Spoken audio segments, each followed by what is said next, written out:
Time now for Voices of the Future, the show that amplifies the perspectives of the next generation of Republican leaders, young professionals, students, and policymakers who champion the values of limited government, free enterprise, and individual liberty. From grassroots activism to tech-driven policy debates, this program is your front row seat to the ideas shaping a freer, stronger America. Now, your host for Voices of the Future, Ardis Jackson. Hello, everyone. This is Ardis Jackson again with SVYR, Silicon Valley Young Republicans, here with Voices of the Future podcast. Today, we have an interesting topic I wanted to talk about.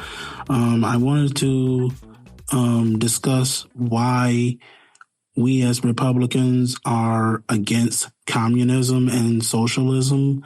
And I also wanted to kind of contrast the difference between the United States Constitution and the rights that it affords us as Americans, and what rights or lack of rights exist under communism and socialism.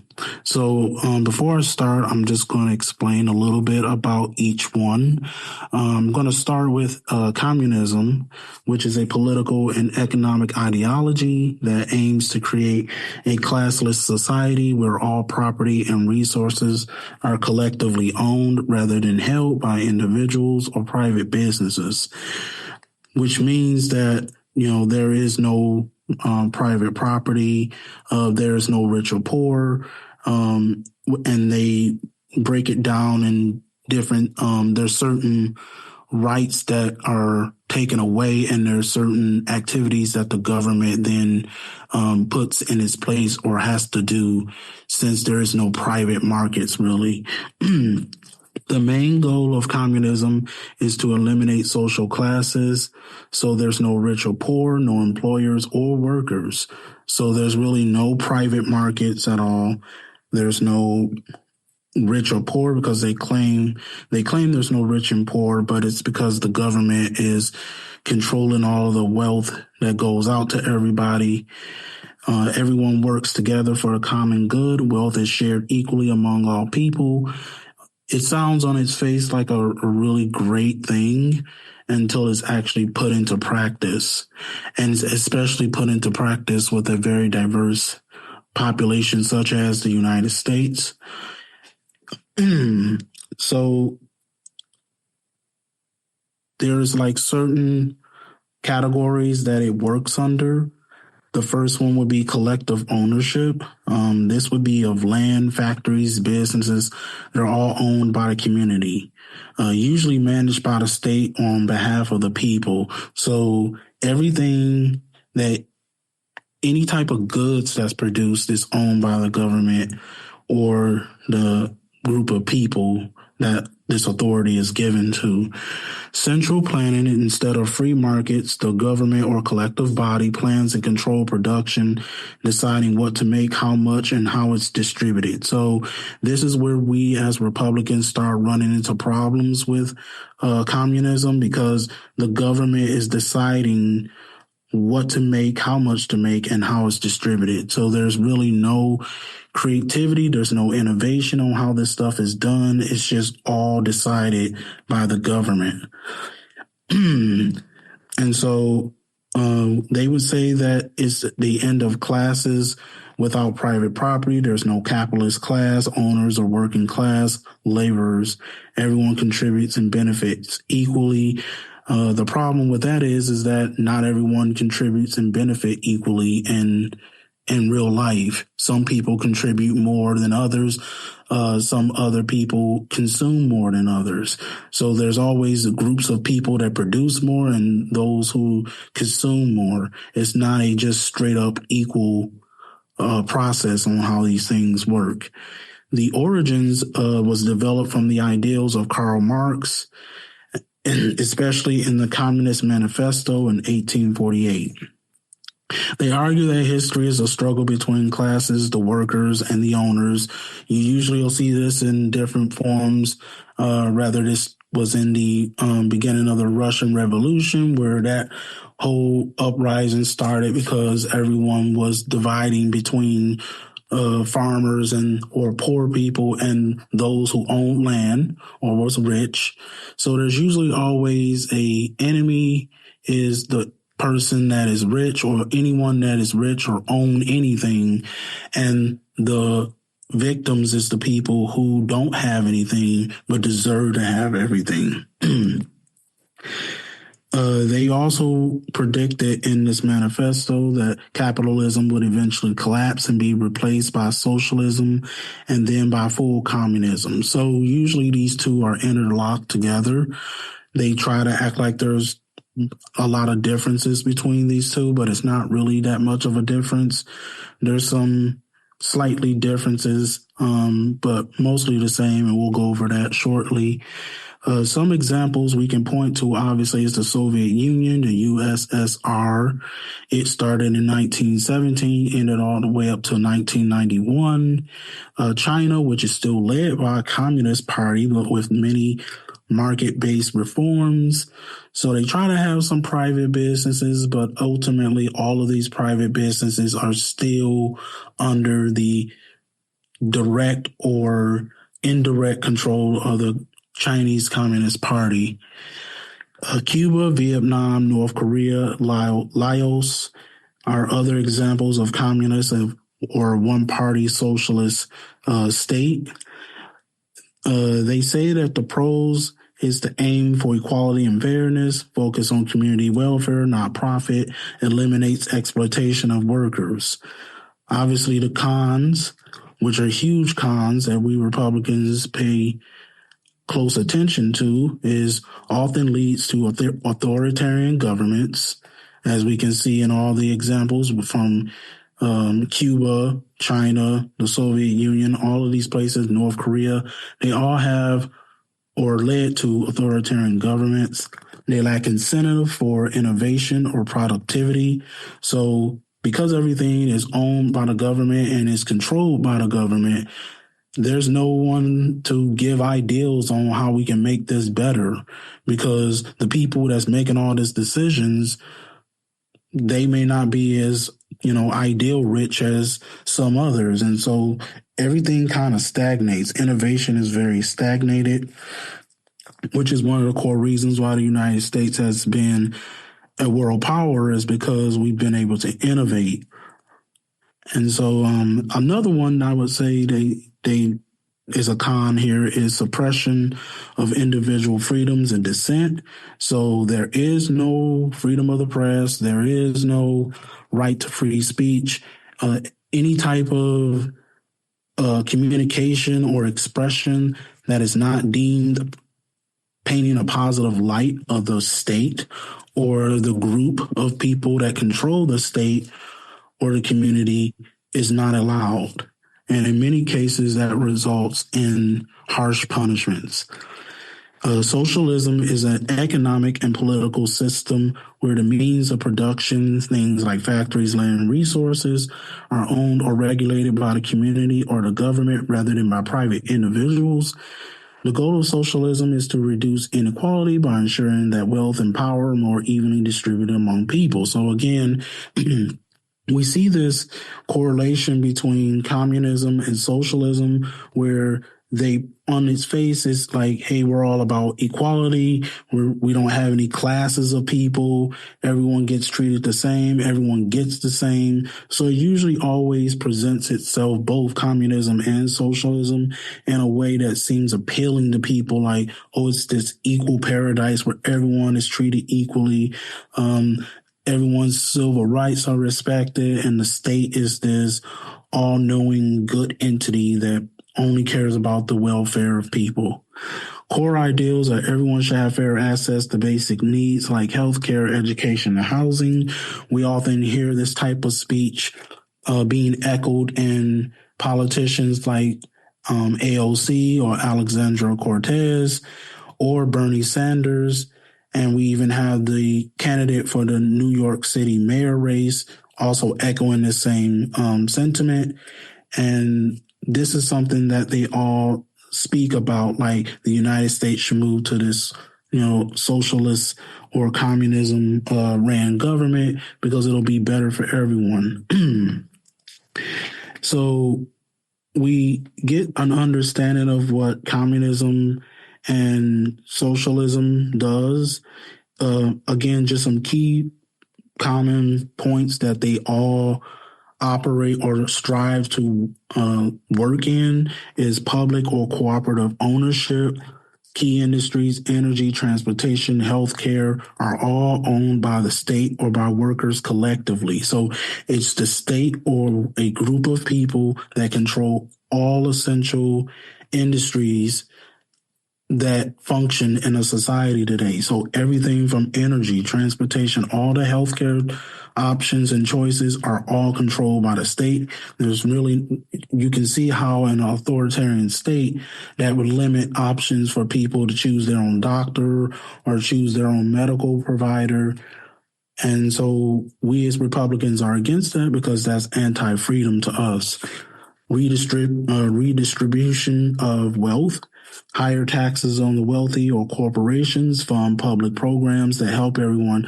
We often hear this in the Democratic Party, especially those on the far left of the Democratic Party. You will hear this often said, oh, the rich don't pay their fair share. Wealthy corporations are getting away with billions of dollars, and we have all these public we got all these poor people, and the 1% or the billionaires have it all. They're the elites that control everything. So we often hear that as talking points in the Democratic Party or on the far left.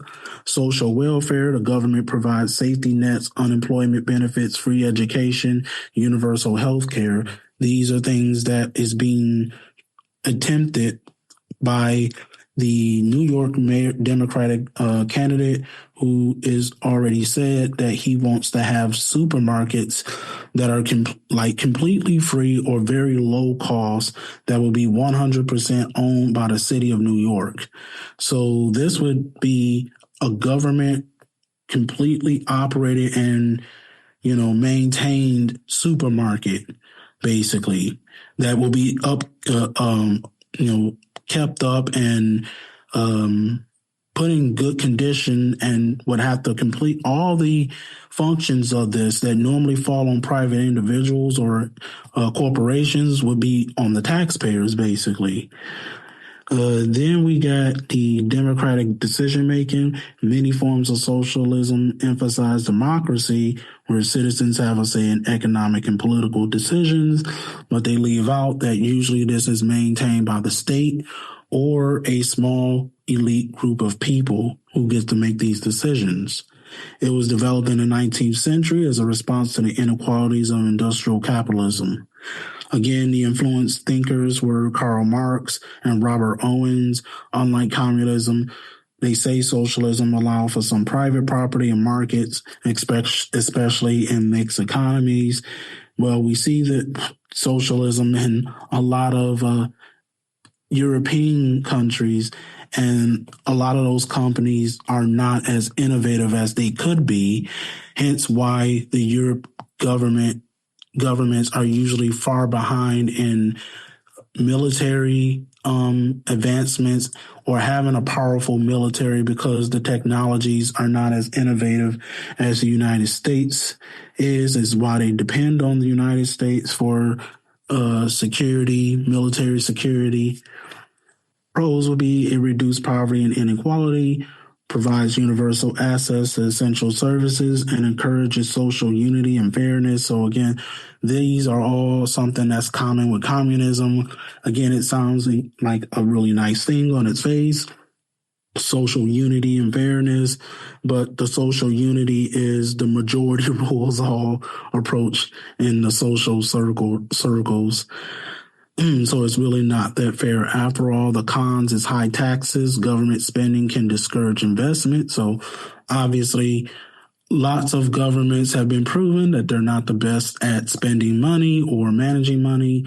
So this can obviously mean that who want to invest in spending that's not really accountable to anything, because the government is not accountable to itself, and it would be the one that's spending all the money. and in charge of all the investments. Can reduce individual incentives and innovation, again, because there's no companies that have the freedom to think outside the box and have the freedom to test new products and ideals. Everything is kind of controlled and in a bubble of the government or this group, social group. So this obviously reduces innovation. Also is a risk to government inefficiency or overreach. So again, these are something that's a common theme within communism and socialism, where the government runs into authoritarianism. And so now we're going to talk about the U.S. Constitution and why it is something we as Republicans support, and why it's been the best guiding philosophy for over 2 centuries now. The U.S. Constitution was drafted and completed in 1787. It's built on the ideals of individual liberty, limited government, and democracy. Its purpose is to protect citizens from government overreach and guarantee personal freedom. So as you can see, these are very sharp contrasts from communism and socialism. One, foundational principles is one, individual rights. People have natural rights like life, liberty, property, free expression that the government must protect. Private property, citizens can own land, businesses, possessions freely. Private ownership is a cornerstone of American capitalism. So we believe in private ownership, the government protecting those rights, not taking away those rights. Democracy and rule of law, leaders are elected by the people. No one is above the law, not even the president. Separations of powers, government power is divided among 3 branches, legislative, executive, judicial, to prevent tyranny. See, all of these are set up specifically to stop communism and socialism. Limited government, the government's powers are specifically listed and is restricted by the Constitution. So the Constitution acts as a barrier against authoritarian rule and against government taking over people's lives. U.S. Constitution versus communism. In the U.S. Constitution, the government protects private property rights. In communism, it abolishes private property. All is owned collectively. In government power, it is limited and accountable to the people under the U.S. Constitution. In communism, it's total government control of economy and society. When it comes to the Constitution, with individual rights, it guarantees speech, religion, and press. Under communism, often is restricted. States' goal outweighs personal freedom.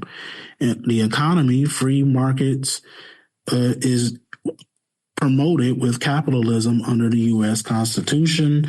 Under communism, it is state-controlled with a planned economy. And the political system under the U.S. Constitution is a multi-party democracy. Under communism, it is a one-party rule. No political opposition is allowed. Under the U.S. Constitution, the purpose of government is to protect freedom and individual opportunity. Under communism, it is to create total equality and eliminate class differences. Now we're going to go to socialism versus the Constitution.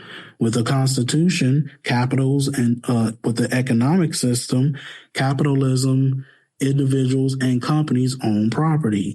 And socialism, state or public ownership of major industries and resources. The role of the government under the Constitution is limited. It protects rights and ensures fair laws. Under socialism, it is active in redistributing wealth and providing social welfare. Under equality under the U.S. Constitution, it focuses on equal rights and opportunity. Under socialism, it focuses on equal economic outcomes. With private enterprise, the U.S. Constitution encourages and protects private enterprise. Under socialism, it is restricted or regulated by the state. Freedom of choice under the U.S. Constitution, individuals choose their work, business, and lifestyle. Under socialism, government may influence or plan key sectors of economy. So the U.S. Constitution, in summary, defends freedom, capitalism, and limited government. Socialism increases government involvement to reduce inequality. Communism replaces individual freedom with state control and collective ownership. So in closing, we Republicans are very supportive of the U.S. Constitution because it is the strongest foundation for individual rights, freedom of expression, and for us to choose our own destiny and to elect and control the people who have authority in the United States.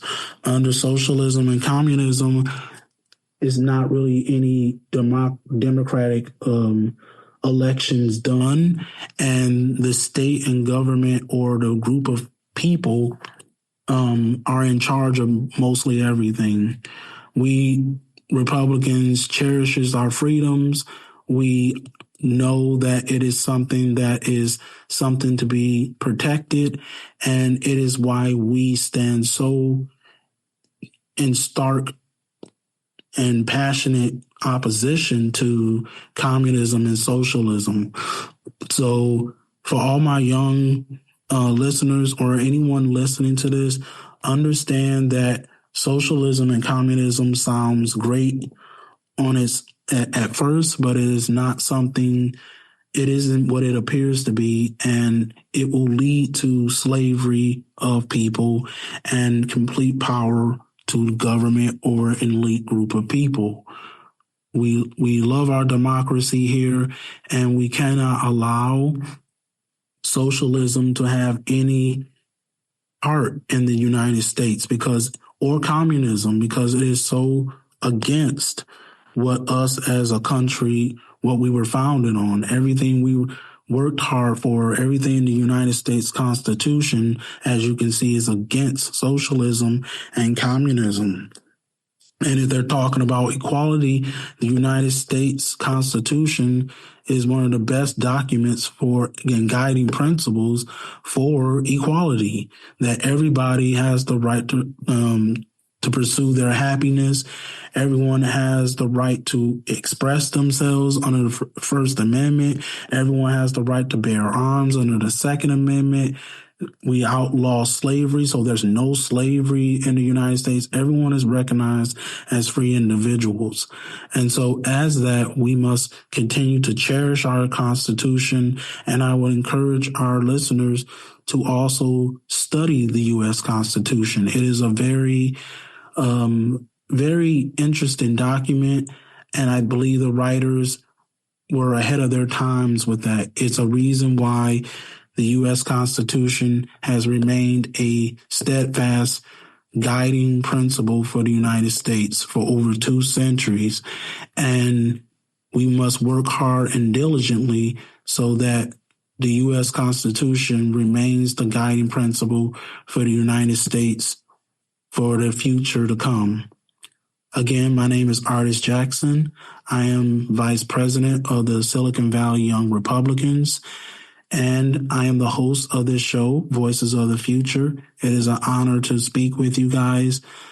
Please tune in next week as we continue thoughtful discussions on things that are happening here in the Bay Area and throughout our country. Thank you all, and have a blessed day.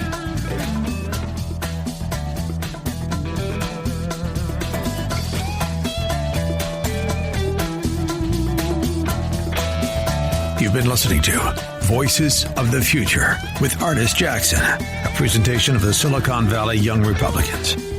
For comments and suggestions or to get involved, email svyr.gop@gmail.com. That's svyr.gop@gmail.com.